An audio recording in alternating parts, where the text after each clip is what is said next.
à tous et bienvenue dans cette nouvelle vidéo. Aujourd'hui il s'agit d'un nouvel update lecture et je vais vous parler de deux romans, d'un manga et d'une bande dessinée. Le premier roman dont je vais vous parler c'est La déréliction de la chaussette trouée de Geoffrey Marchand aux éditions Inceptio. C'est un roman que j'ai plutôt bien aimé, même si je vous avoue que je ne savais pas du tout à quoi m'attendre.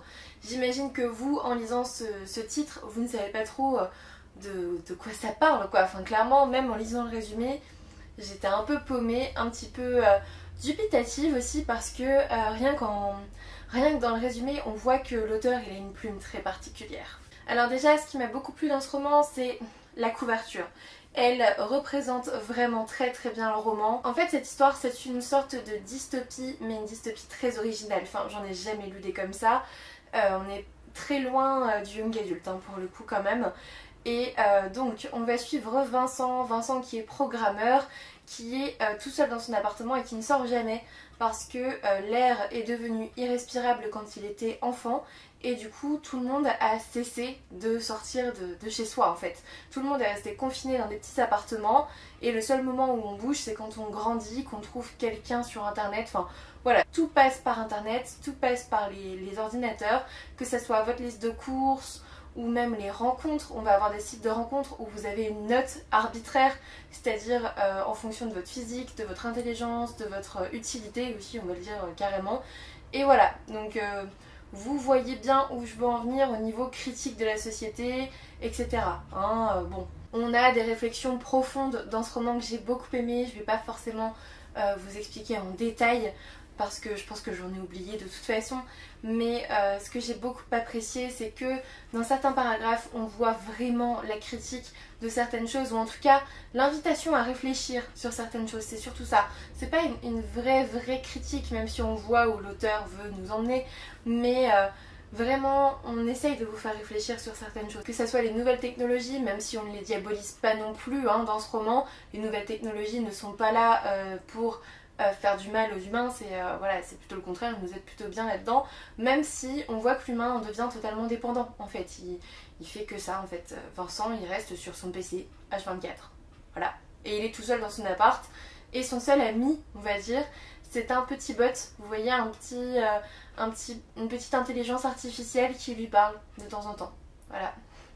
Super vie, hein, grosse ambiance.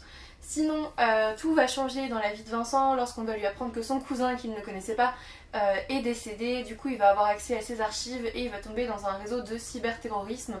Et c'est là vraiment que tout commence réellement.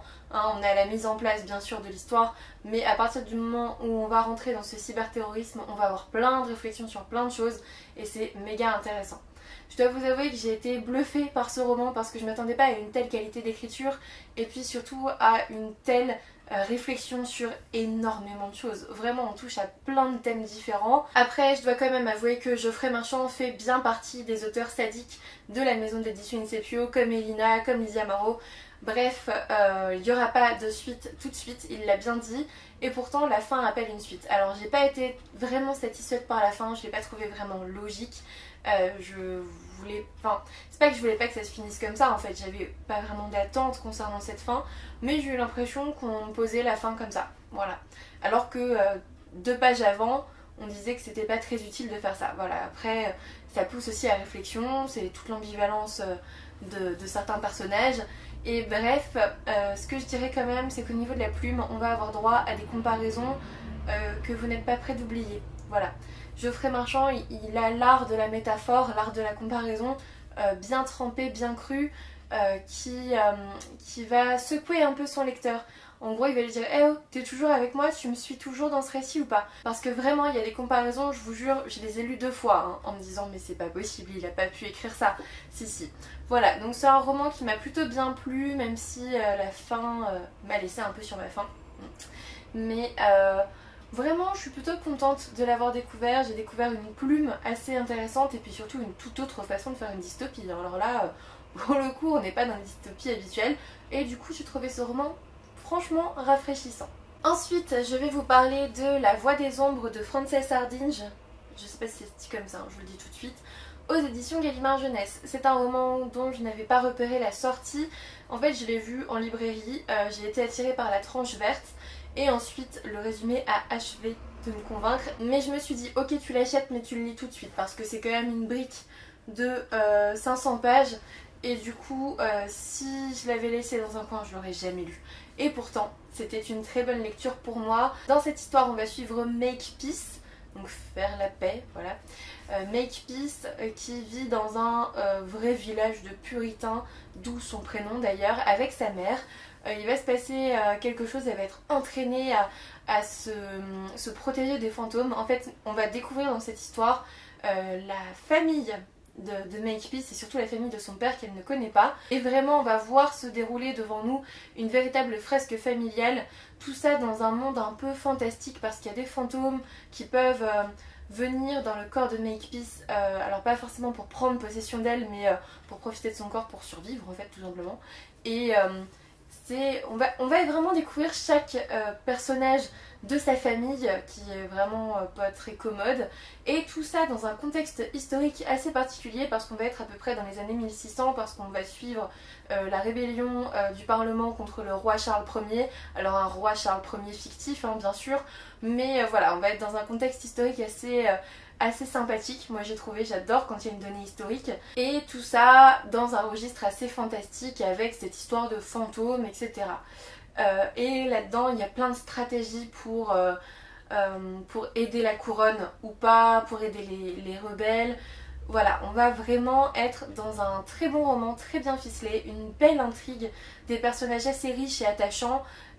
Tout au long de l'histoire, on va toujours avoir de nouveaux personnages, de nouveaux univers, enfin de nouveaux lieux en fait dans l'univers, et on va aller de péripétie en péripétie, d'action en action, de rebondissement en rebondissement. On ne s'arrête jamais en fait dans ce livre. C'est peut-être ce qu'on peut lui reprocher aussi, c'est qu'on ne se pose jamais. Et je vous avoue que oui, en effet, sur la fin, je me suis dit bon allez, encore une nouvelle aventure avec des nouveaux personnages dans de nouveaux lieux, avant une fin qui était franchement inéluctable. On ne pouvait pas changer la fin du roman. Et j'ai trouvé au bout d'un moment que c'était presque redondant. Il y avait presque trop d'action et trop de rebondissements et presque trop de péripéties.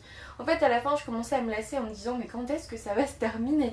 Donc oui, le rythme il est vraiment effréné, il est bon. Après mon problème c'est que j'avais pas énormément de temps pour lire quand je l'ai commencé. Et du coup une brique de 500 pages si vous n'avez pas le temps, moi en tout cas ça m'agace de passer une semaine dessus. Donc je pense qu'il y a eu ça aussi. Après au niveau de l'histoire j'ai plutôt bien aimé, il y a une belle évolution de Make Peace qui passe du petit agneau à protéger au début à la femme assez déterminée qui arrive à aller à l'encontre de sa famille hyper puissante pourtant. Bref, vraiment c'était bien fait, on rencontre une multitude de fantômes différents dans ce roman, il y a beaucoup d'action, beaucoup de rebondissements. C'était une très bonne lecture pour moi. Ça n'a pas été un coup de cœur, j'ai pas eu ce petit truc qui faisait que ce roman sera inoubliable, mais j'ai passé un très très bon moment de lecture. Je vous le recommande si jamais le sujet vous intéresse parce que voilà, j'ai passé un très bon moment et s'il était à relire, je le relirais, mais cette fois-ci j'essaierai de le lire en 3 jours. Ensuite on va passer au manga et j'ai lu le tome 1 de Créatures Fantastiques de Kazuya, donc aux éditions Comic. Si vous me suivez depuis un petit moment, vous savez que les éditions Comic c'est clairement ma came. J'adore cette maison d'édition et je découvre à chaque fois leurs nouvelles parutions. La dernière fois c'était Sleeping Sharon, là c'est Créatures Fantastiques. Dans cette histoire, on va suivre une apprentie vétérinaire issue d'une famille de mages. Elle s'appelle Ziska et on va la suivre avec son maître ici qui s'appelle Nico. Forcément, on va être dans un monde où la magie disparaît peu à peu parce que les gens cessent peu à peu d'y croire. Et on va surtout, en étant avec les vétérinaires et l'apprenti vétérinaire, découvrir des créatures fantastiques à soigner. Alors on va avoir pas mal de stress, hein. Moi je vous avoue que quand un animal va pas bien, je ne vais pas bien. Du coup, si en plus c'est un animal fantastique trop mignon, j'ai eu un peu de mal à un moment donné dans ce manga. J'étais là mais non, mais il va pas se passer ça. Et finalement on passe outre les apparences et on se retrouve devant des créatures tout à fait étonnantes et fantastiques hein, pour le coup. Mais j'ai été très surprise par ce manga. Au niveau graphique c'est vraiment très joli. Et puis j'ai vraiment hâte d'avoir la suite en fait. J'ai été totalement conquise par le côté créature fantastique qui va dans une toute autre direction que les animaux fantastiques et tout ça. On n'est pas du tout dans ça, on est dans une famille de mages, oui, mais de mages qui soignent avec les plantes, etc. Enfin vous voyez, la magie et la magie parce qu'on y croit et pas le monde sorcier d'Harry Potter quoi. On n'est pas dans ça du tout.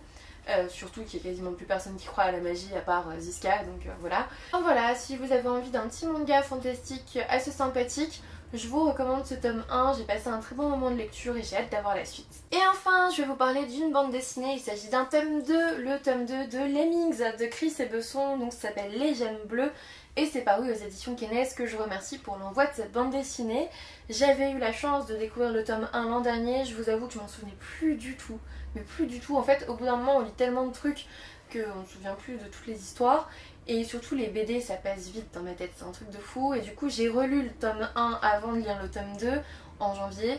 Et en fait on va suivre ces petits lemmings, donc ces petites créatures trop mignonnes qui vivent à côté d'un village viking. Donc ça déjà c'est vachement bien parce qu'on a justement le village viking. Et là dans le tome 2, en fait on va les suivre à la recherche de ces petites gemmes là qui sont des petites pierres qui transforment les autres choses en pierres.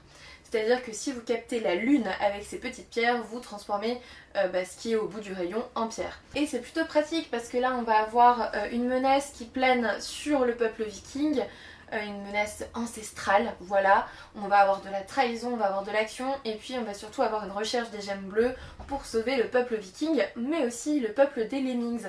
Du coup les lemmings vont s'associer aux vikings parce qu'ils sont un petit peu responsables de la perte de la dernière gemme bleue hein. Et du coup ils sont aussi responsables du fait que les vikings aient besoin d'aller en rechercher d'autres. Donc voilà, on va avoir une association viking-lemmings qui est très touchante, très mignonne. Et puis voilà, des menaces qui planent sur le village viking et sur les lemmings. Bref, c'était vraiment très sympathique comme bande dessinée, vraiment j'ai adoré ça. Je vous montre un petit peu, est-ce que j'ai quelque chose de pas spoilant? Je vous montre un petit peu le style graphique, on va être à peu près comme ça. C'est très très très joli vraiment au niveau couleur etc, c'est très beau. Et ah oui, j'avais presque oublié de vous dire ça, on va avoir les lemmings qui s'associent à d'autres animaux de la forêt. Du coup on va avoir droit à un book totalement débile mais c'est tellement drôle et c'était déjà très drôle dans le tome 1. On va avoir un ours aussi qui est trop mignon, qui a bien envie d'hiberner lui parce que c'est l'hiver mais on vient le déranger. Bref, on va avoir plein d'animaux comme ça, d'ailleurs on les voit ici. Voilà. On va avoir plein de choses comme ça qui m'ont beaucoup plu. Si jamais ça vous attire, si jamais vous pensez que vos enfants seraient attirés par cette BD, franchement foncez. Le tome 1 était aussi très très bien, ce tome 2 est vraiment sympa. Enfin en tout cas moi j'ai adoré. Voilà, je passais un très bon moment de lecture. Globalement pour les lectures que je vous présente dans cette vidéo, vous avez de la chance, il n'y avait que du bon. Cette vidéo est maintenant terminée, j'espère qu'elle vous aura plu. N'hésitez pas à me dire en commentaire si vous avez déjà lu certains des livres dont je viens de vous parler ou si vous avez envie de les lire maintenant que je vous les ai présentés. Ça me fait toujours plaisir de lire ça. Un petit pouce bleu, un abonnement si ça n'est toujours pas fait, ça me fera toujours plaisir. Et puis moi je vous dis à bientôt pour une nouvelle vidéo.